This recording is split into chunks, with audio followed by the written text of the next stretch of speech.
Today, on Be Something Wonderful, how to persist in your new identity and reality no matter what.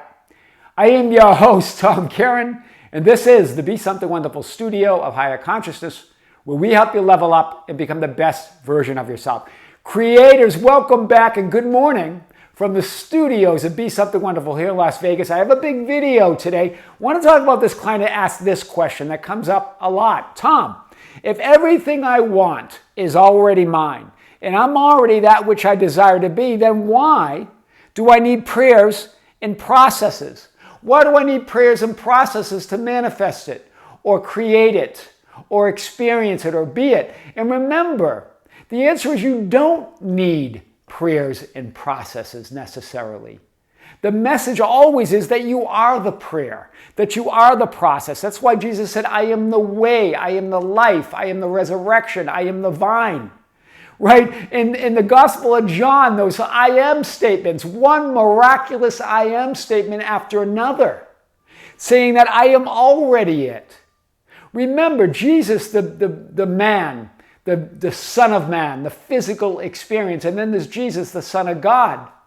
Jesus was always praying, not because he needed to or had to. Jesus is the Son of God no matter what, but because he knew that as you have that physical experience, then that you want to remember that you're greater than that physical experience. That's why, to lift you up from the limitations of the 3D personality and to put your attention and awareness on the limitless, multidimensional personality that you really are. I am that I am. Right? Otherwise, you're focused on those circumstances. And this is what it says in Scripture, in John 12:32. And I, if I am lifted up from the earth, will draw all peoples to myself. In other words, if I'm lifted up from my focus on the limiting conditions, my focus on the earthly conditions, on the limitations, on the doubts and the fears, I will be lifted up. I will draw all peoples to myself. I will draw all things, the multidimensional me. I will draw all my versions of me, everything that I am. I will experience all of it. I am all of that. That's what that message is. If I be lifted up from the earth, that's what the processes are all about. That's what the prayer is all about. Neville Goddard said this: the end of longing should be being. Not needing, not wanting, not desiring, but being that person, being already that person you desire to be.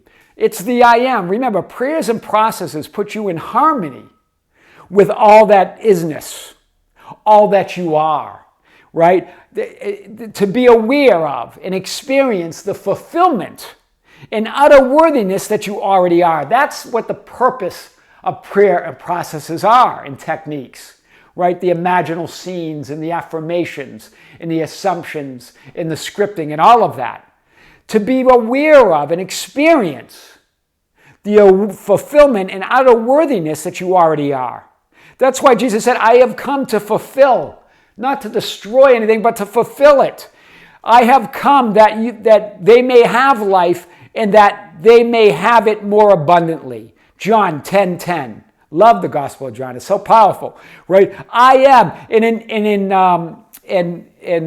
The King James Version, not the new one, but the original King James Version, it says, I am come. I love that. I am come that they may have life and that they have it more abundantly. Meaning your awareness of being, awareness that you are that. That's what the processes and prayers do. They move your awareness to that. It's not to create that. You already are all things. It's to put your awareness that you are all things so you can call them forth, so you can experience it as part of your 3D experience. That's powerful today. Remember, the most powerful reality creation and manifesting technique was given to us by the ancients in Scripture, telling us how to pray, right? Be still and know that I am God. The most powerful reality creation, manifesting, law of assumption, whatever you want to call it, technique there is.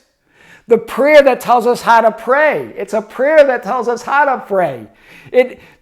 How to pray is within the prayer itself. Do you see it? I am the way. I am the process. I am the life and the resurrection. Be still. It's not about doing anything, trying, doubting, waiting, or wanting. It's just being still. Or as they say in another version of the Bible, cease striving and know that I am God. In other words, know that I am source. Right? Prayers and processes are to express and experience yourself as source, the one and only creator of your reality. They're there so you can have the experience, so you can express yourself as source, to know and be more aware of yourself as that unlimited, fulfilled, and wholly worthy spiritual being that you are. Remember, the only reason you could ever have an experience of unworthiness is because that you are utterly worthy. You could never have an experience of feeling unworthy unless you are utterly, wholly, completely, absolutely worthy. You could never have an experience of lack or non-fulfillment unless you are absolutely fulfilled, unless you are complete and whole. Wow, that's powerful. So, that Neville Goddard says, translate your dream into being. What's he talking about? How? Through prayers and processes. The assumption and affirmation of what already is. That's what we're talking about here. Translate your dream into being means the assumption and affirmation that it's already there. You're already that. Right? Like Eckhart Tolle talks about in The Power of Now. I've talked about this in early videos. I love the book, The Power of Now. Classic. Where he talks about in the beginning of it, powerful opening, where he talks about a beggar sitting on a box and a man walking by and saying, do you know what's in that box? And the beggar says, no. And he goes, have you ever looked? And he goes, oh no, I've never looked in the box. Right? And he opens the box. The beggar opens the box and it's gold, it's wealth, it's abundance. You're sitting on the box. You're sitting on your awareness. You're sitting on the awareness of being. That's the wealth, that's the gold, that's the treasure, right? The infinite potential of all that is, all that you are. You're sitting on all that potential, right? The processes and prayers put your focus on that potential, on who you are, right? This is what Eckhart Tolle says. They're looking outside for scraps of pleasure or fulfillment, for validation, for security, for love, while they have a treasure within that not only includes all of those things, but is infinitely greater than anything the world can offer. That's the treasure. You're a beggar, like a beggar, right? When you're not realizing that awareness, when you're not realizing that all potential is within you, when you believe that you need prayers and processes to get something, versus just being the process, just being the prayer, embodying them because it moves your awareness to that treasure that's already within you. Do you see it? Your natural God-given state of I am awareness, that's who you are. All prayers and processes point to that. They all point to that treasure that's already within you, right? Neville's clear here. Turn your dream into being it, right? Not thinking of it, not dreaming of it, but being it. Otherwise, you're just a beggar sitting on that box, sitting on all that potential, not realizing that the present moment, who you are right now, it's already yours, right? That's powerful. So all prayers and processes are to move you from merely dreaming and thinking of your desired future, self, or identity, or reality, into being and occupying it now. That's what persistence means. It's not effort. Persist because that's who you want to be. That's your chosen reality. That's your preferred reality anyway. That's what you want to be anyway. That's what persistent really means. Instead of thinking of it and dreaming of it, be it, because that's who you prefer to be anyway. Forget the conditions out there. Those come from within you. Right? Assuming the conviction of fulfillment. That's the feeling of which fulfillment Neville Goddard's talking about. It's assuming the conviction. It's accepting that reality that's already within you. Being conscious and aware of already being that which you desire to be. So remember what Neville talks about, instead of a perpetual construction of future states, because that's what we're doing when we're thinking of it and dreaming of something. Thinking of it and dreaming of it from a visual image just keeps us in this perpetual construction of future states. In other words, it keeps that future just out of reach. Keeps that scene. We don't enter it. We don't be it. We don't declare it. We don't assume it. Right? Being conscious. And so when you know yourselves, this is what a gospel, this is a quote from a gospel, tongue twisters today. The Gospel of Thomas is very powerful. When you know yourselves, then you'll be known. Pointing to the law of reciprocity. That remember, when you turn to God, God turns to you. It doesn't mean that, remember, you're one with God. God's always with you. But you've got to put demand on that divine supply. You're right. It's all yours. Just like in the prodigal son, when the father says, "What's mine is yours. What mine has always been yours," or "What mine is yours, son." Right? You have the kingdom. The kingdom's been given you. But you've got to recognize it. You've got to be aware of it. You're sitting on it. Right? That's the law of reciprocity. When you know yourselves as that I am awareness, you'll be known. In other words, that divine mind, you as a divine center, when you recognize yourself as a divine center in that divine mind of God, as not only the Son of God, but one with God, right? One with that ultimate reality, then you'll be known. In other words, you'll know that you are all that is. Right? And then you'll realize that you're the children of the living Father. You're the Son of God, the children of the living source. You're one with that source. When you recognize that you're one with that source, you'll realize that you're the children of that living source. That's powerful. But if you don't know yourselves, then you live in poverty, and you are the poverty. That's powerful, like the beggar sitting on the box. Right? The beggar not aware, never looking in the box, never looking within. That's what processes and prayers do. They point our attention and our awareness within, where the treasure is. Do you see it? Then you know yourselves. Otherwise, you do live in poverty, and you become that. You are that poverty, because there's nothing outside your awareness. Do you see it? Sitting on all power, you're sitting on all potential. That's powerful. When the living Father, remember, is source. That's powerful here. So, to persist in prayers and processes is to imagine, assume, affirm that you are that which you desire to be no matter what. That's what persistent means. It's your preference, your desired identity and reality anyway, regardless of the conditions. You don't need the conditions to be different to be the person that you desire to be right now, right? But the paradox is those conditions change. Because you've changed, because you've moved to that identity, right? That's why Scripture says, pray without ceasing. Rejoice always, and in everything give thanks. Then that's what it must be, because you are source. As you do that, reality must reflect that.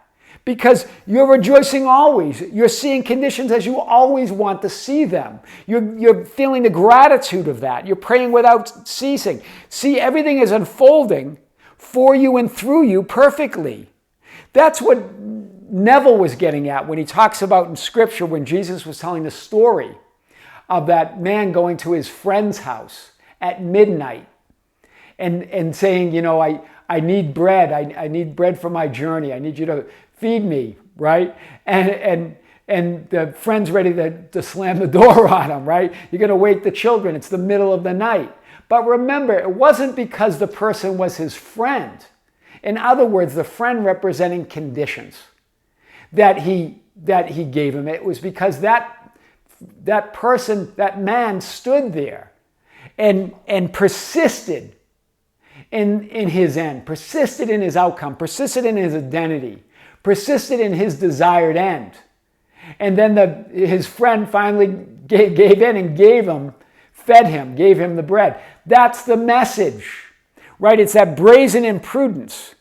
It's that importunity, right? See and accept nothing but fulfillment now. Right? But conditions and appearances change because of your persistence and conviction of being who you desire to be, not because of that you influence the outer conditions. That's the message of that. Right? It wasn't because it was his friend. And okay, if you're my friend, then you should open the door for me, and then you should feed me or invite me in or whatever it is. It's because you're standing in that absolute conviction of being of that identity, of your new reality. That's what changes the conditions. Not the outer conditions, not the circumstances, not getting the conditions just right, not influencing people, not because they're your friends, but because you are that identity that you desire to be. No matter what the outer conditions are showing you, or the changing inner conditions of your thoughts and feelings.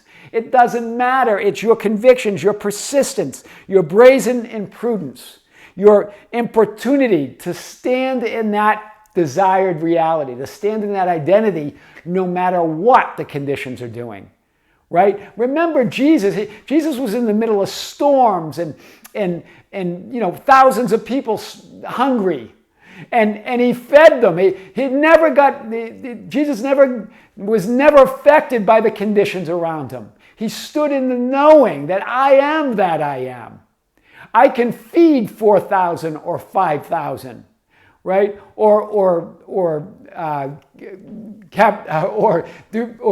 capture or fish, right? Catch a lot of fish, all right? Remember when he created the miracle fish, or walk on water during a storm. All of that, because that's that brazen imprudence. That's that importunity of knowing who you are, standing in that identity no matter what. That's powerful.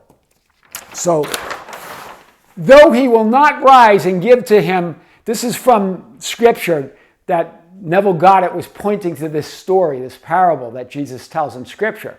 In Luke 11:8, though he will not rise, his friend, and give to him because he is his friend, but yet because of his persistence, he will rise and give him as many as he needs, as many loaves of bread or whatever it is that you want, as you need.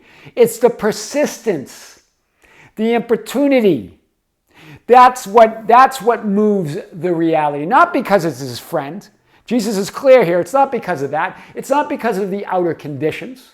It's not because of your influence. It's not because of you trying to move things around in 3D reality, trying to get the conditions right. It's not because you have the right education or the right connections. It's because you're standing in that identity, that desired reality, no matter what. So you must rise into the consciousness of being that person you desire to be. That outcome must be there. Right? You don't create, manifest, perceive, and receive what you desire by getting the conditions right or influencing 3D reality, but by being aware and conscious of already being who you desire to be. That was the message here. He doesn't rise and wake up his family and give him bread because he's a friend, because the conditions are just right, because you're influencing reality, but because of his persistence in that identity, his persistence in his desired end, his persistence in that desired reality that I am who I say I am no matter what, right? By persisting in that identity no matter what. That's why Jesus said, ask and it will be given, seek and you will find, knock and it will be open for you. Stand in that persistence, persist no matter what in that new identity and reality. I am your host, Tom Kearin, and this is the Be Something Wonderful studio of higher consciousness, where we help you level up and become the best version of yourself. Creators, thank you. Thank you for being with me. Thank you for liking and sharing and commenting on the videos. Thank you for being part of our Facebook group, the Be Something Wonderful Ambassadors at facebook.com/groups/Be Something Wonderful, for joining us on Instagram and Twitter at Tom Kearin. We even have an organization page on Facebook at Be Something Wonderful. You can also join us on TikTok at Be Something Wonderful. All our social media is either at Tom Kearin or at Be Something Wonderful. Whether it's Twitter, Instagram, Facebook, you can find us. And also thank you for being a part of the membership channel. If you're a member, thank you. If you haven't, you can explore the link below to see if it's for you. There's additional content on the membership channel, specific content and live streams. We're going to be announcing a live stream later this month that we're going to have on the membership channel. We're going to broadcast from here on a Sunday morning, the last Sunday, I think, in February, or near that, at 9 a.m. in the morning. Stay tuned for the exact time and date that's coming. Creators, with great love, with great light, and infinite gratitude. This is Tom Kearin with the Be Something Wonderful Studios in Las Vegas. Until next time, we'll see you soon.